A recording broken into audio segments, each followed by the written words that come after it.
অনেক বাচ্চার একটা কমন অভ্যেস, সেটা হলো থাম শাকিং বা বুড়ো আঙুল চোষা। ছোটবেলায় এটা খুবই নর্মাল।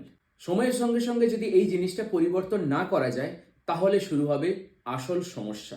নমস্কার, আমি ডক্টর সৈকত ভক্তা। একজন ডেন্টাল সার্জন হিসেবে আমি বলবো থাম সাকিং করলে কি কি সমস্যা হতে পারে। দীর্ঘদিন যদি থাম সাকিং করে একটা বাচ্চা, তাহলে তার সামনের দাঁতগুলো বাইরের দিকে বেরিয়ে আসতে পারে, বাইট প্রবলেম হতে পারে এবং দাঁতগুলো আঁকা বাঁকা হয়ে যাওয়ারও সম্ভাবনা থাকে। তাহলে প্রশ্ন, এই অভ্যাস কিভাবে পরিবর্তন করবেন?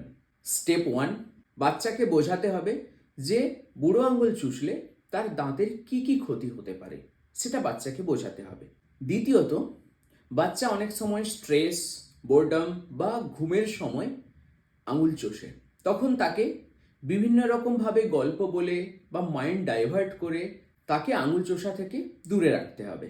তৃতীয়ত, বাচ্চা যখন মুখে আঙুল দেয় না, সেই টাইমে বাচ্চাকে প্রেজ করতে হবে, তাকে ছোট ছোট রিওয়ার্ড দিতে হবে, তাকে ভালোবাসতে হবে এবং তাকে এটা দিয়ে বোঝাতে হবে যে মুখে আঙুল না দেওয়াটা খুব ভালো জিনিস। বাচ্চা এটা কিন্তু খুব ভালোভাবে বুঝবে। এটা চাইল্ড সাইকোলজির ওপর খুব ভালো প্রভাব ফেলে।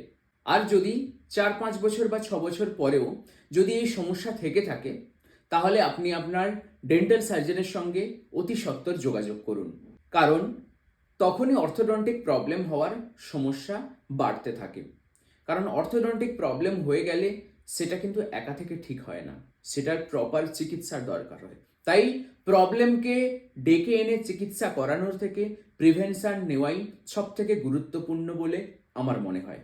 আর সর্বোপরি একটাই কথা বলবো, সঠিক সময়ে সঠিক পদক্ষেপ নিলে এই সমস্যা থেকে আপনার বাচ্চাকে অনেক দূরে রাখতে পারবেন। ধন্যবাদ।